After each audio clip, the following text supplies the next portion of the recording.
Welcome to the RTO Superhero Podcast with me, Angela Connell-Richards. Each week, we break down the standards for RTOs 2025 and turn them into clear actions you can use.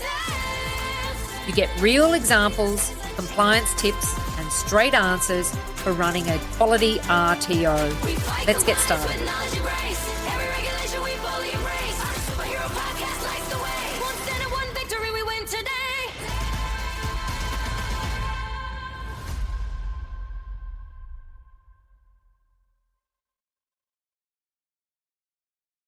Welcome back to the RTO Superhero Podcast.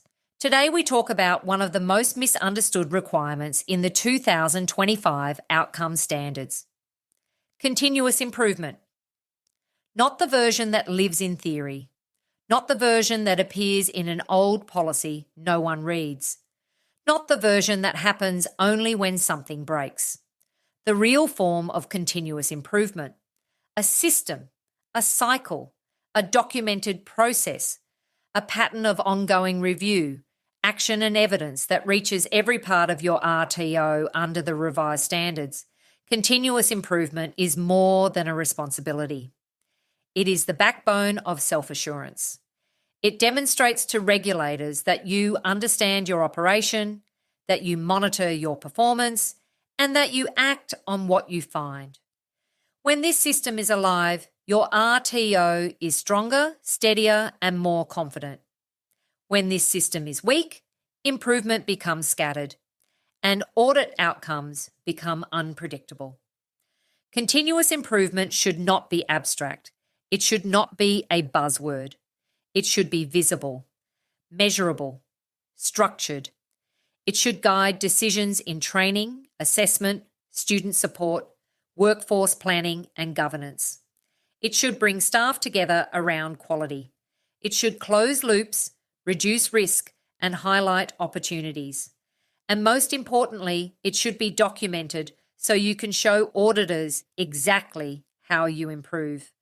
In this episode, we examine what the standards expect from genuine continuous improvement, why many RTOs fail this requirement even when they are technically improving, how to build a practical system that produces real results, and how RTOs inside the Vivacity compliance system are making improvement visible, embedded, and strategic.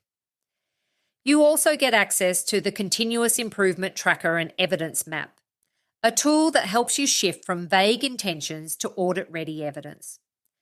The standards state that RTOs must implement a systematic approach to monitor performance, identify opportunities for improvement, and act on them to enhance quality and compliance. This means improvement must be ongoing, not once a year. It must be evidence-based, not based on instinct. It must be systematic, not ad hoc. It must be inclusive, not isolated. And it must be documented, not stored in memory. It applies across all 4 quality areas: training quality student support, workforce development, governance, risk, and leadership. Improvement must reach every corner of your organisation. Now let's look at where most RTOs get it wrong. The first major gap is the absence of a central register. Improvements are made every day. Tools are updated. Policies evolve. Delivery shifts. Staff refine processes. But without a central register, these improvements vanish. Auditors cannot see them. Leadership cannot track them. Systems cannot learn from them. The second gap is that feedback is collected but not used. RTOs gather surveys, they record complaints, they document validation findings, they review assessment outcomes, they capture student progression data, but none of it leads to action. The feedback is filed away. The data is stored. Nothing changes. Under the new standards, collecting feedback is not enough. You must show how the feedback influenced decisions. The third gap is unassigned action. Too many RTOs record issues, but nobody owns them. There are no timelines, no follow-up, no accountability, and no closure. Without an owner, actions drift across the calendar unnoticed. Auditors see the gaps. They sense the lack of structure. They recognise when improvement is not taken seriously. The fourth gap is evidence. Even when improvements happen, there is no proof. No version history, no updated document trail, no meeting minutes, no email record, no task revision, no action trail. At audit, RTOs often say, "We improved this," but without documentation, the claim has no value. The fifth gap is that only one person understands the system, usually the compliance officer. When that person goes on leave or leaves the organisation, the system collapses. That signals leadership disconnection from quality.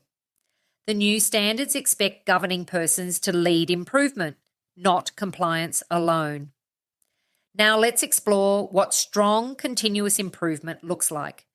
It begins with a structure we call the continuous improvement loop. The first step is to collect. You gather feedback from students, trainers, industry stakeholders, internal audits, risk reviews, validation outcomes, complaints, student progression data, completion data, placement feedback, and any other performance source. Everything that reveals performance or opportunity becomes input. The second step is to record. Each item is logged in the continuous improvement register. This is a structured record that includes the issue or opportunity, the data source, the quality area it relates to, the standard it aligns with, the suggested action, the potential risk, the impact on learners, and the required documents. Using a register ensures no improvement is lost and no issue goes unnoticed. The third step is to act. Actions must have owners. Owners must have timeframes. Timeframes must have consequences, and each action must be backed with updated documents, revised tools, training activities, PD changes, or communication updates. This is where improvement becomes real. It changes practice. The fourth step is to review. The improvement must be checked for effectiveness. Did it work? Did it improve quality? Did it reduce risk? Did it resolve the problem? Reviews occur in team meetings, QA4 governance meetings, or scheduled continuous improvement reviews. A review without follow-up is incomplete. The fifth step is evidence. Everything must be supported. Version-controlled documents, meeting minutes, updated task documents, revised tools, email confirmation, procedure updates, policy changes, assessment validation records. Trainers must be able to speak to the improvements. Managers must be able to show the impact. Evidence is the difference between "we improved" and "we can prove improvement." Let's look at a real example of embedding continuous improvement. One of our clients joined us with a scattered improvement system. They had a few feedback forms, a spreadsheet that had not been updated in months, improvements handled incidentally, no documentation, no structure, nothing centralised. They were delivering great training, but they could not demonstrate how they monitored or improved quality. We helped them implement a continuous improvement register across all departments. We introduced a governance schedule that required quarterly improvement reviews. We linked each improvement entry to the relevant standard quality area and risk category.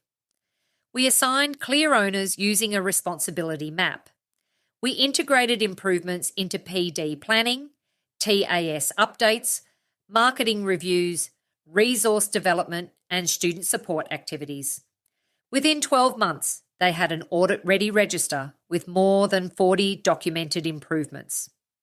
They improved their CRI/COS orientation, enhanced their LLN tools, redesigned trainer onboarding, and implemented stronger industry consultation practices. When audit day arrived, they had a full evidence trail. The auditor could follow every improvement from the point of feedback to the final documented action. They achieved full compliance with no rectifications. Their leadership team reported more clarity. Their trainers felt more involved. Their students saw improvements in support and delivery. Continuous improvement became their advantage. If your current system is weak, you can change that starting today. If you make improvements but do not track them, you have a gap. If you collect feedback but do not use it, you have a gap. If you cannot show evidence of change at audit, you have a gap. If only one person understands your improvement process, you have a gap. It is time to shift from talk to action. You can start with our free continuous improvement toolkit. It includes the continuous improvement tracker, the evidence map, a template for the improvement register, and guidance on how to link improvements to the standards. You can book a compliance health check if you need support building or reviewing your system. Or you can join the Vivacity compliance system to get documents, training, coaching, and guided implementation. Continuous improvement is not about fixing broken things. It is about showing you are always reviewing, always learning, and always improving outcomes for your students. It is a leadership mindset. It is a governance requirement. It is a culture of quality. Download the Continuous Improvement Tracker and Evidence Map at vivacity.com.au/improvement map. Get your team involved. Document the wins, build the trail, and walk into your next audit with confidence, clarity, and evidence.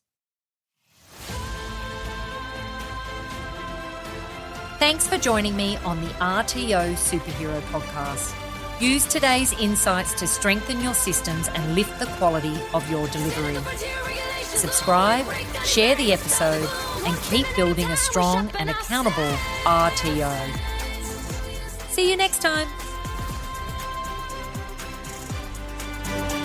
We fight compliance with knowledge and grace. Every regulation we boldly embrace. On the Superhero Podcast.